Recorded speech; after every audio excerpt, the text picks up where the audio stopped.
Hi, everyone. Welcome to the Brooklyn Technical High School Virtual College Fair.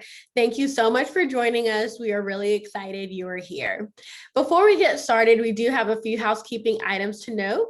First, if you have any questions at all, feel free to use the Q&A button to type in your questions to the presenters at any time.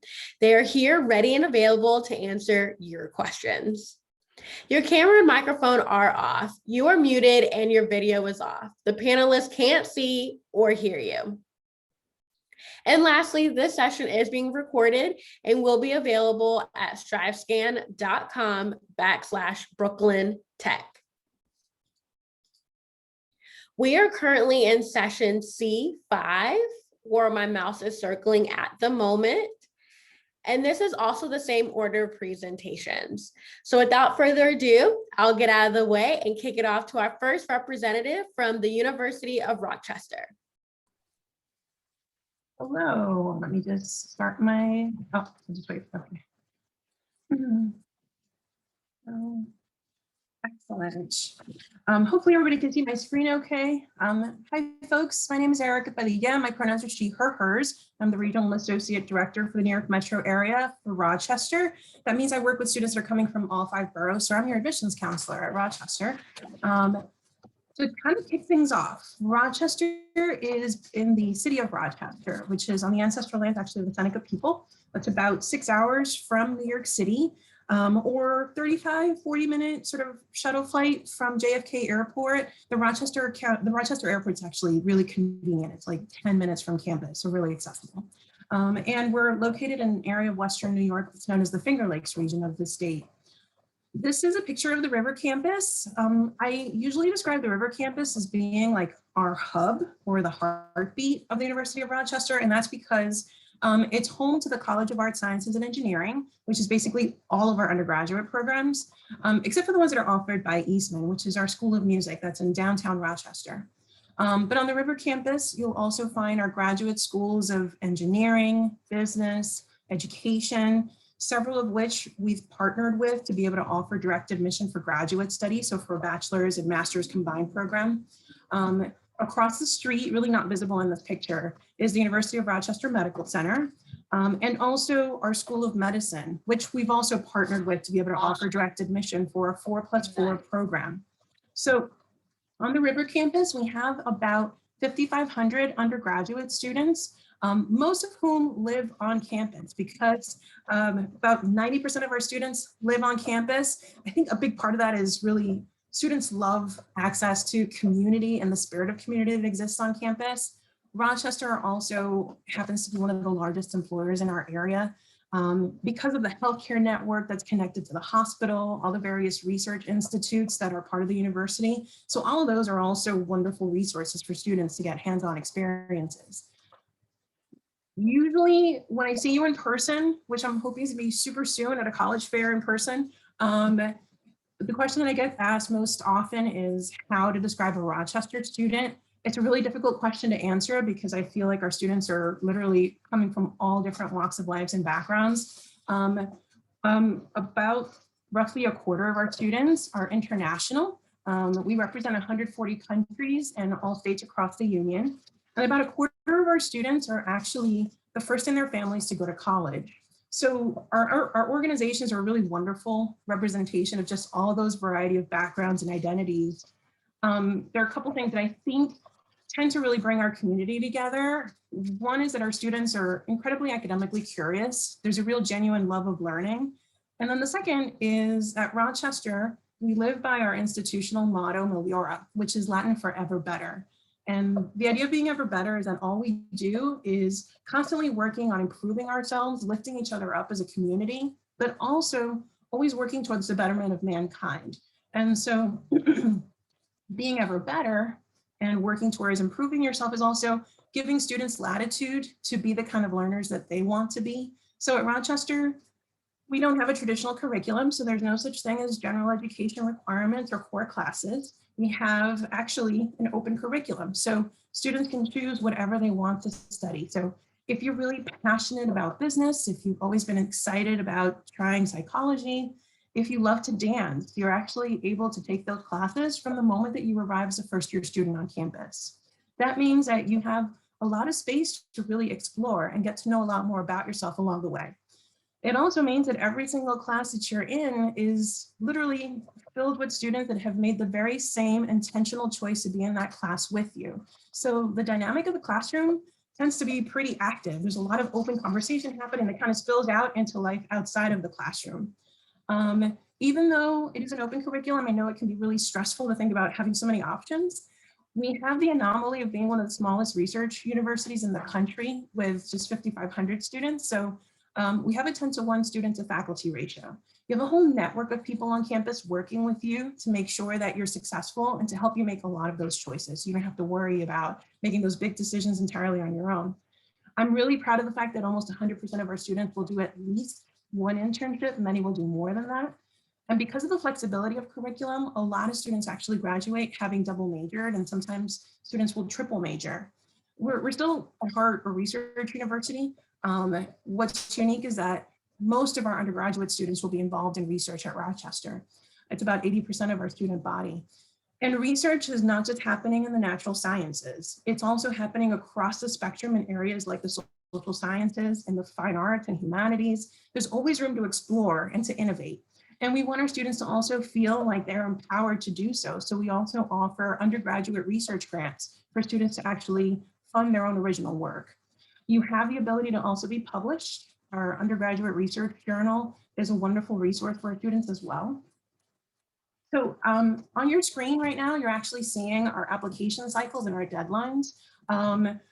We are test optional. We actually happened to go test optional last year, so that basically stays in place for the future. Rochester also does meet full demonstrated need for students that have been admitted to the university. I invite all of you to join us for our virtual events until we're able to host you in person. And with that, I'm going to pause and I'm going to welcome your questions throughout the presentation and toss it right back to Catherine. Great, thank you so much. The next representative is from Kenyon College. Hello, everybody. I'm so happy to see you. Thank you for being here. I'm going to show a very short video before I start our PowerPoint.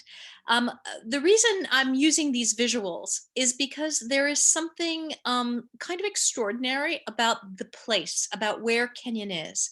And this very short video, I think, gives you a little sense of the vibrancy of the campus. We are on 1,000 rural acres in central Ohio. Yet we have students from almost 50 states and almost 50 countries. And people really are making a decision, an intentional decision to join a very vibrant and active community where everything they say and everything they do goes to the building of a community every single day. And I will tell you, in the current freshman class, it's not 10%, but it's just under who are from New York City. So it's very, very popular with New York City students, with Los Angeles. The majority of our students are coming from large metropolitan areas or just outside those areas. So bear with me 1 second while I share my screen and get you right here. So here we go. I'm going to play.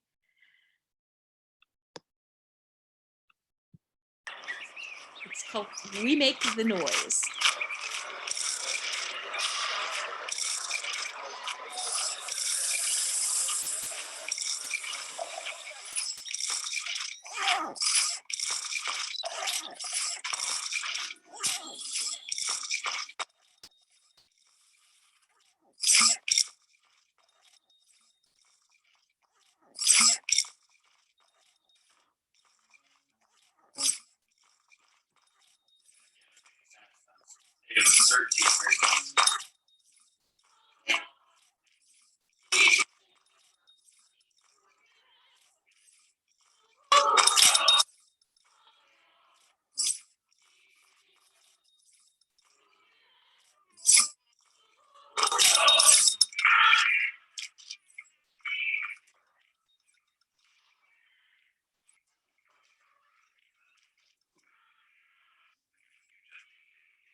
be a free Kenyon.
So at Kenyon, we make the noise.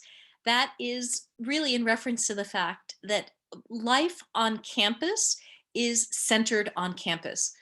Make no mistake, we are not a bubble. One of the really important things to understand about Kenyon is that while we are 1,700 students on a hill, students really make the decision to be engaged in the greater community. So for many of our kids, especially coming from the coasts, this is the first time they've really experienced a Midwestern rural community. And the sort of the benefits and the challenges of those communities are very different than what they're used to. And there's so much learning that takes place there. I will tell you, about half of our entering class comes in via early decision. And the interesting thing to know about that is, that means people are like, I want to be at Kenyon. And I will say that many students will have a slight back of their mind, I love everything about Kenyon, but I'm nervous about the location.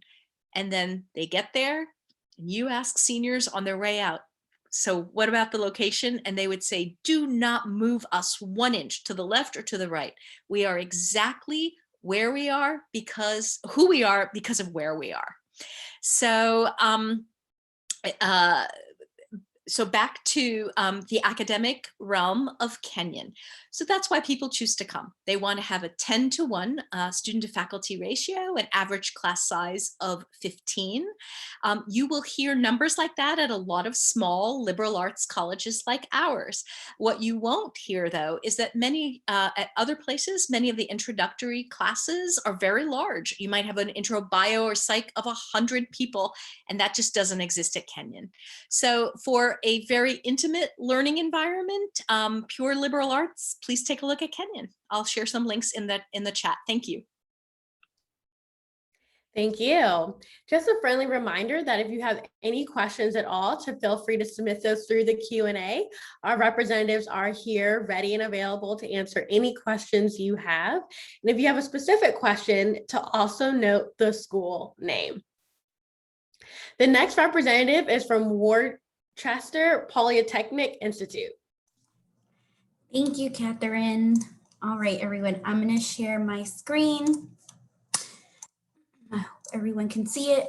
But first of all, good evening. I hope everyone is well. My name is Claudia Aviles. My pronouns are she, her, hers. I'm an assistant director of admissions at WPI, which is short for Worcester Polytechnic Institute.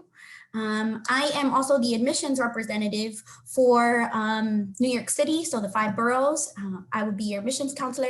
I'll make sure to share my information with all of you at the end of my presentation in case you have questions. But to get us started, our location, we are located in a city called Worcester, Massachusetts. We're about 3 hours away from New York City, and we're about 50 miles west of Boston, so central Mass. to give you a perspective. And at WPI, we are a fairly medium-sized university. We have about 4,500 undergraduates and 2,000 graduate students. The focus of the university, though, is at the undergraduate level.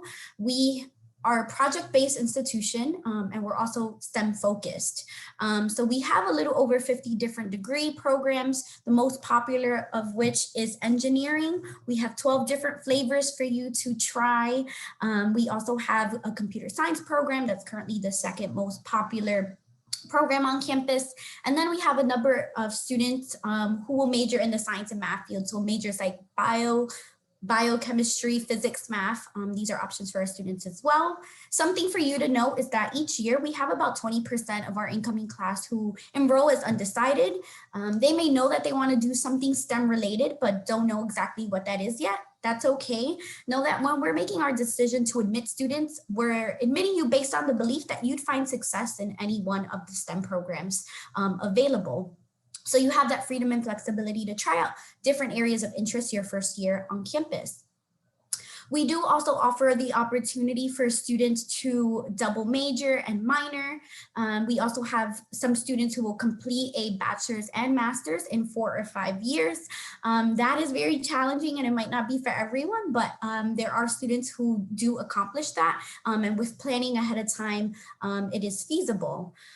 We also have a smaller student to faculty ratio at the university. That's at 13:1 due to the project-based nature of the curriculum. Students have the opportunity to complete research at the undergraduate level. If that's something you're interested in, you can speak to your professor about research opportunities as early as your first year on campus. And if they're not working on something that may be of interest, they can always help direct you to someone in the community who may be doing working on some research that may be of interest to you. Something we're also really proud of is the retention rate from a student's first year to their sophomore year. That's at 95% at WPI. There's an insight program, an orientation program before classes start. We also do a pre-orientation program for first year students who identify as LGBTQIAP+, first gen, or a student of color. You basically can come on campus about a week earlier before orientation, and it's an opportunity for you to get acclimated to different campus resources, for you to meet other students in the first year class. Upperclassmen students will mentor you. So that's something that happens every year. In the summer, I'm going to transition to our academic calendar because this is really sort of different at the university. I know most schools have are semester-based. We are quarter-based. So WPI has 4 7-week terms. Each term, you're taking 3 classes. In each one, you're moving at a faster pace through material, but you are meeting much more frequently. We do offer optional e-term for students who may want to take classes over the summer. That's an option, but majority of our students will complete an internship. And then we do have a non-punitive grading policy at the university. So you can receive a grade of an A, B, C, or an NR. The NR stands for no record. And then we do also have a flexible curriculum, whether you decide to do a co-op and an internship, maybe you want to even take some upper level courses in your major. We have something called recommended backgrounds. We don't have any prerequisites. So if you wanted to jump in and challenge yourself, that is something that you can do. We have faculty advisors for students. Once you declare a major, they'll work with you to make sure that you get the most out of your experience in the 4 years that you're at WPI. And now to talk a little bit about our global projects. As I mentioned earlier, we are a school with a project-based curriculum. Almost all of your classes will have some sort of project component, and our students are able to do projects in one of our over 50 project centers. We have some locations in the United States, but also abroad, and students for their junior and senior years will typically complete their projects at an off-campus location. The IQP is a project called the Interactive Qualifying Project. It's essentially a social-based problem, and you're using your STEM skill set to solve that problem. And then in your senior year, you complete the major qualifying project, the MQP, where you essentially show what you've learned in your major, and you can also choose to complete that off campus. WPI, since the class of 2024, has been offering up to $5,000 in a global scholarship for students who may be interested in taking advantage of that opportunity to go abroad. I'll just plug in here. We do have some resources on campus for you to take a look at from the Career Development Center. They publish each year something called the First Destinations Outcome Report. I encourage you to take a look at that if you're interested in seeing what graduates do after WPI. And then the last thing I'll say is that this year, as of 2021-2022, we will be test blind. If you're interested in getting more information from WPI, I encourage you to use your cell phone to get this QR code. I will also put a link in the chat for you to inquire more about WPI. And with that being said, I'll hand it back to Catherine. Thank you. Thank you. We really appreciate it. Our last representative, but certainly not least, is from Fordham University. Great, thanks, Catherine. I'm going to share my screen here. All right, hi everyone. As Catherine mentioned, I am from Fordham University. My name is Maria. I am the admission counselor for all applicants that attend high school in Brooklyn. So even if you don't live in Brooklyn, but because you attend Brooklyn Tech, I am your admission counselor at Fordham. So we are located in New York City. We have two campuses, one in the Bronx and one in Manhattan. Sorry, I'm just making sure that I'm keeping time for myself here. So we have two campuses. We have our Rose Hill campus in the Bronx, which is kind of the center of this picture here. That's Keating Hall, which is our main clock tower building. We're in the Belmont neighborhood of the Bronx. So it's really accessible no matter where you live in the city. You can get to our Rose Hill campus by taking the Metro North from Grand Central to Fordham. And then it's right on the edge of campus. You can also access campus by the B and the D subway lines or the 4 subway to Fordham Road. And those are about a 10-15 minute walk from campus. So wherever you are in the city, our Rose Hill campus is really accessible. And again, we're in the Belmont neighborhood, so we are neighbors with the Bronx Zoo, the New York Botanical Gardens, and Arthur Avenue. So there's a lot going on up there. We also have a campus in Manhattan. Our Lincoln Center campus is kind of seen pictured on the sides of Keating Hall here on the slide. Our Lincoln Center campus is at 60th and Columbus. It goes from 60th, 62nd Street, Amsterdam to Columbus. So we're basically 2 city blocks. So we have 80 acres in the Bronx and we have about 8 acres in Manhattan. And our Lincoln Center campus is equally really accessible. We're only a couple blocks away from Columbus Circle. So kind of regardless of what subway works best for you, nearly all of them end up, or you can transfer to and then eventually end up at Columbus Circle. At each of our campuses, we have 4 years of on-campus housing guaranteed if you're admitted with housing. And we also see students that commute to each campus as well. So students who commute from their permanent residence receive a $10,000 Metro Grant scholarship on top of any other need-based or merit-based aid that they receive.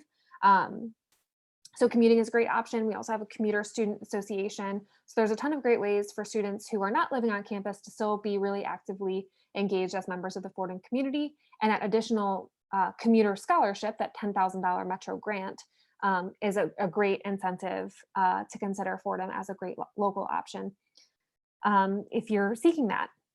And at each of our campuses, we have 2 colleges. So we have Fordham College, which is the home of all of our liberal arts and science majors, and then our Gabelli School of Business, which is obviously home to our business majors.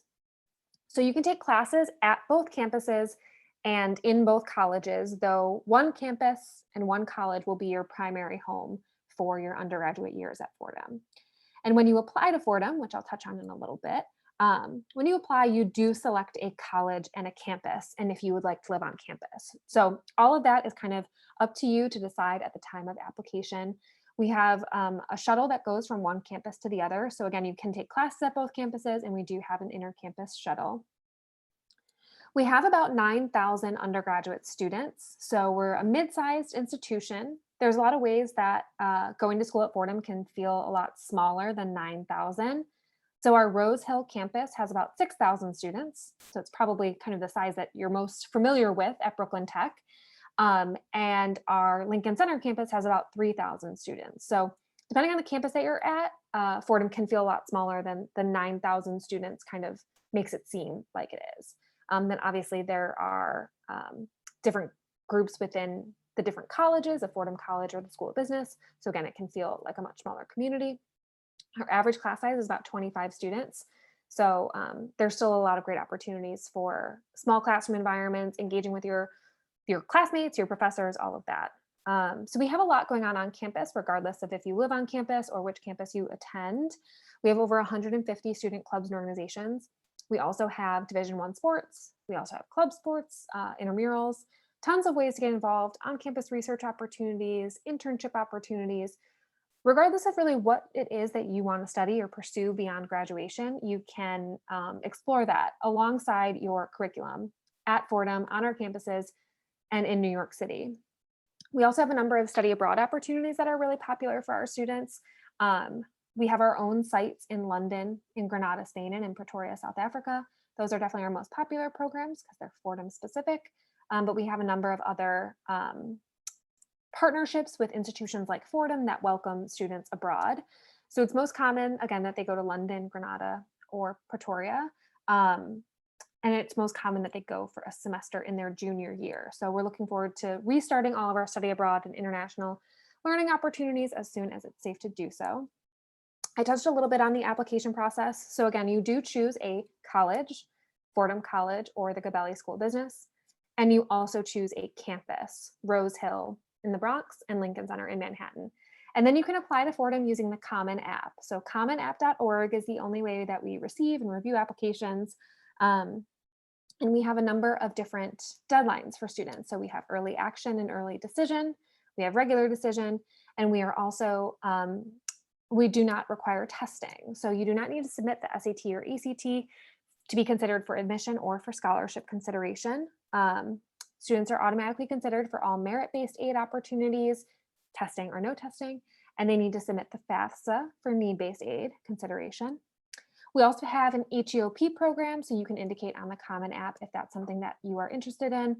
Based on your financial circumstances, you would know if you qualify for HEOP. And there will be opportunities to visit campus this summer. So whether you're interested in visiting the Rose Hill campus or the Lincoln Center campus, starting on June 1st, we're planning on reopening campus for prospective student tours, and we'll announce that and start doing some registration for that in the coming week. So we're looking forward to welcome you to campus to kind of show you what awaits you at Fordham University. And I'll share my email address here on this slide, but I'll share it in the chat as well. Thanks, everyone.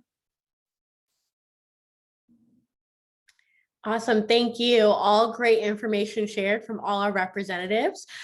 We do have some time left. So at this point, we're going to dive into our Q&A portion of the session. And I invite all our representatives to go ahead and turn on their cameras to get ready to unmute themselves. And we'll jump into our first question here, which is, what advice would you give someone going through the college search process? Again, what advice would you give someone going through the college search process? And we'll go ahead and get started in the order in which you all presented it. I can't turn my camera back on. It's disabled. Sorry, Catherine. Sorry. Oh, there we go. I'm back. Thank you so much. My piece of advice is kind of twofold. The first is that there's a misconception that you have to know what you're going to do for the rest of your life when you go to college. The truth is that you really need to know what you love to do and what you're most passionate about, and you don't have to have it all figured out. Those things will help you navigate trying to make some decisions and figuring out what community is the best fit for you. And connected to that, I know that we're in this really odd space because so much has been happening around us, which I hope everybody's doing well and staying safe. But we're all available to you. Colleges and universities, I think, have extended so many opportunities to be able to offer programming and connect you to folks on campus. So I urge you to take advantage of those opportunities, because maybe there'll be folks that perhaps you would not have otherwise been able to connect with had you been there in person. And we're here to help you. Let us know if we can be a resource in any way. Great, thank you. Wonderful advice. I'm going to actually have you have some sort of inward advice.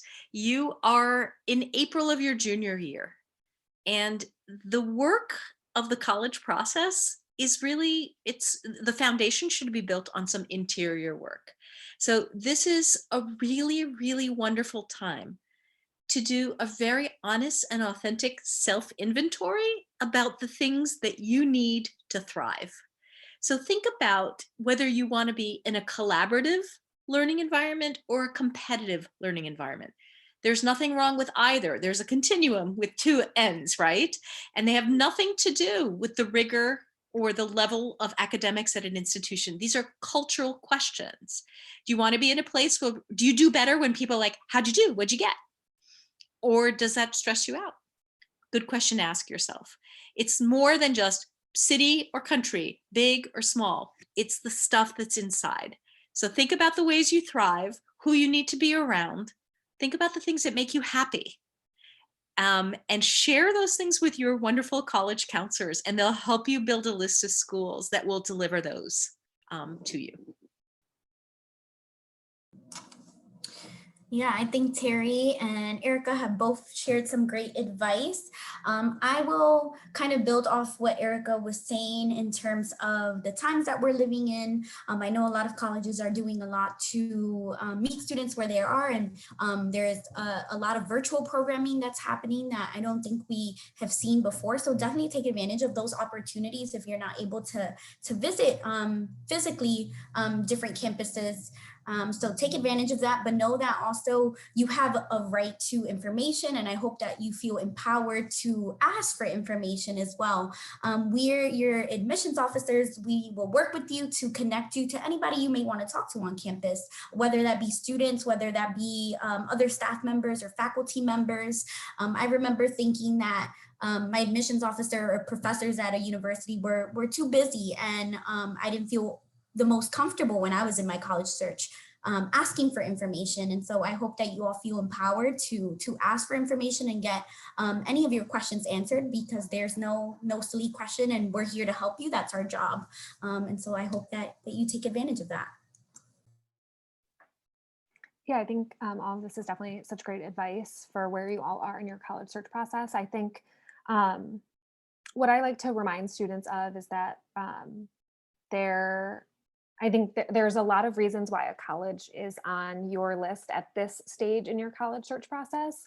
And, I think like pro-con lists are kind of common in terms of like assessing what you're looking for in a school. But I think it's really important to remember why you were initially drawn to a school, because that will kind of be the carrot in front of you, if you will, that will keep you motivated to learn more about what that school has to offer, to learn more about what it would be like to be a student there.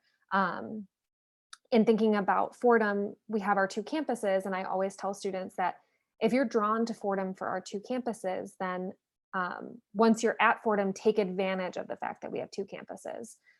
So I think at this stage in the college search process, really think about why a student gets on your list, whether it's because they have the major that you are interested in, or the location that you're interested in being for your undergraduate years. And just remember that, because that might be the reason why, a year from now, when you're deciding where you're going to attend, that might be the same reason all the way at the end of your college search process that you actually end up there. And once you're there a few months later, be sure that you take advantage of the reason why that college stood out to you among the many, many offerings that were available to you. I think it's really easy to kind of get lost in the sea of options, but if you really remind yourself why you're learning about a specific school, it'll kind of help to keep you motivated about what that school will be like for you. So that's kind of my piece of advice, to kind of get a sense of what's at the end of the tunnel for your college search process.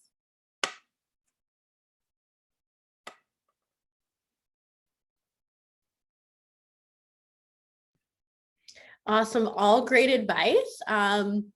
And it's extremely helpful, especially from those who work at their respective schools and are doing this work day in and day out. So thank you. Our next question here is, what is your favorite event or tradition on campus? So Rochester can get a little chilly, full disclosure, just kind of letting you know. We are in upstate Western New York. So there is actually a network of tunnels on campus that are a wonderful way of getting around if the weather is either too cold or too hot. And that's just a wonderful space to kind of getting around, but also when you get to visit us in person, there's a tradition on campus that's painting the tunnels, where students have the opportunity to really just share artwork or maybe even advertise an activity that's being hosted by a club or an organization. I think it's a really cool way to get your pulse on what's happening on campus, since those are constantly rotating. So you might come one day and then later that week, whatever was on the walls has actually shifted. So when we're able to host you, be sure to take a walk through the tunnels. That sounds fabulous, Erica. Very cool. So at Kenyon, you heard me say that we're an intentional community. And if you watch the video, you might have noticed something called Middle Path. It is 3/5 of a mile long, and it extends from one extreme of campus to another. It cuts right across. It's the living, breathing artery across. And as I mentioned, we have a 1,000-acre campus. Every path, every road leads to Middle Path. And so my favorite tradition is something called the community feast. And the first Friday of the school year in the evening for dinner, and you watch this happen all day long, our amazing folks in the dining hall will lay hay bales all along that 3/5 of a mile path, and tables with red and white checkered tablecloths. So think of a huge, long table, and the entire campus and the town of Gambier, where we're located, is invited for dinner to kick off the school year. And so this community feast, we've got the goat lady who comes with her baby goats. She makes goat milk candy and gives that out. It's just a wonderful kickoff to the year and a reminder as you look around up and down beautiful Middle Path that this is your community. That sounds really cool. I love like the theme of tunnels and like, right? And there's the, or like very long sort of things. I will share one of my favorite events that happens every year is I love food. And so the International Food Festival is definitely one of my favorite events. The International Student Council will put out a call to the community for people to make cultural dishes. And I mean, you have faculty members participate, staff, students, and it's just a wonderful time to get together with students and other members of the community and have food with one another and just enjoy one another's company. There are performances that happen, so that's always my favorite sort of event. Is just a time to be very social and just getting to see different faces on campus and enjoy some food together. So definitely appreciate that every year. I think at Fordham, one of the great traditions, there are so many, but one of the things that I think is really great about the Fordham student experience is that there's really no one way to be a Fordham student or one route that students take in their coursework and what they're involved in. So when the Fordham community does come together, I think it makes it that much more special because there is just a really diverse group of students that are drawn to what Fordham has to offer. Again, whether they're living on campus or they're commuting from home, there's just so many different ways that students are at Fordham. But at this time of year in particular, as we plan for commencement, there's a ton of different events that happen on campus to celebrate the kind of closing of our seniors' journeys on campus, and also just the end of the year in general. So spring weekend always happens right around this time of year, towards like the end of classes. And there are usually concerts on campus or comedians on campus, and a ton of different events and things going on as the weather gets nicer and everyone kind of comes out from like hibernation and they just spend these last couple of days on campus together outside and enjoying that. And then in the fall, similarly, there are alumni weekends. There's actually one alumni weekend where alumni come back for a football game and different events on campus. And I think there's just like a lot of great energy around those. And again, those those times when the entire Fordham community comes together are really unique, and I think are some of our great traditions on campus.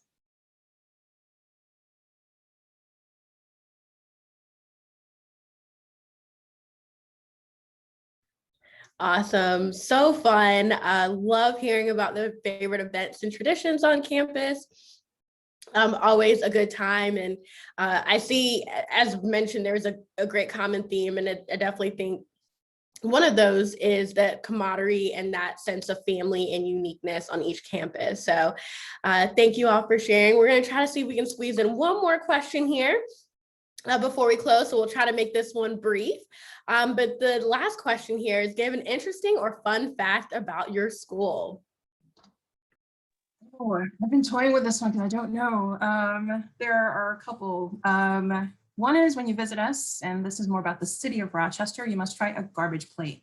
It's quite literally mountains and mountains of food that is terrible for you, all on one large plate, which I promise you will be delicious, but also maybe not so healthy. And the original place is actually Offord. It's Nick Tahoe, where it all originated. Now it's like a giant Rochester tradition. The second is that Rochester is home to the Laboratory for Laser Energetics, which has two giant lasers that are the size of two just massive buildings. One of the lasers, it's just brighter than the surface of the sun. So definitely something to experience when you get to visit campus to learn more about the lab and some of the research that's happening there too. Okay. I think a really interesting thing about Kenyon is that many people know us as the Writers' College. Actually, the very first time I represented Kenyon at a college fair about 4.5 years ago, I was in a big gym in New York City, in a high school in New York City, and I was flinging my purple satin Kenyon tablecloth across, the table set up in the gym. And it landed and it says Kenyon in big white letters. And across the gym, a representative from another college goes, "Hi, Kenyon, the Writers' College." So it's sort of to that level. We're the home of the Kenyon Review, probably the preeminent literary journal in the United States. I think it might be fair to say that. And as such, we've got, I think it's 90 some of our 1,700 students serve as Kenyon Review associates and interns. John Green went to Kenyon, E.L. Doctorow went to Kenyon. There's, our dean will often say, if you want to be famous, come to Kenyon, because so many famous writers and also famous actors, Allison Janney, Paul Newman, and on and on. We even have, we've got multiple Oscar winners, including on campus right now. So it is, we're known for our writing and for our creativity, I would say. Those are awesome facts. I have more of like, I guess a tradition that I will share, or a fun, I guess, thing that I guess all students will find out when they come to visit. And if you're not able to visit, I'll share with you now so you know ahead of time. But on the admission center basically oversees the quad, and it's actually right behind me in this photo in my background, but there's a seal on the floor in the middle of the quad, and the legend is that if you step on this seal while you're there in your 4 years, you run the risk of not graduating in time, or graduating at all. And so students, if that happens to you, have to run to Gumpy the goat, which is right behind me too. You have to run and touch his nose, and within 10 seconds, so that you can reverse this curse. So you'll see, I mean, when I'm overlooking the quad, I'll see students walking from the dining hall to class, and they'll make sure not to walk around the seal. They look like kind of like ants, like really trying to, miss that seal so that they don't have to run across campus and touch Gumpy. So that's something for you to know. Don't touch the seal if you come until you graduate. And I'll just quickly share that Fordham is, especially our Rose Hill campus, is the set for a lot of different movies and TV shows and commercials over the years. So if you do get a chance to visit Fordham sometime soon and it looks familiar to you, it might be because you saw it on TV.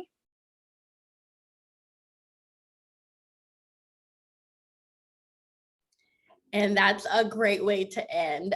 Thank you so much to our representatives. Again, so much great information, fun facts, and just, again, just everything is really helpful. And I hope that you all can help use that to make a great decision wherever you go. So again, thank you to our representatives for being here. And thank you to each of you for joining us. We have now reached the conclusion of this session. As we close, there'll be a very quick 4-question survey that will appear on your browser. If you don't mind taking a moment to fill that out for us, your feedback will be greatly appreciated. And lastly, all sessions are being recorded, including this one, and will be available at strivescan.com/BrooklynTech. Again, thank you all and have a great night.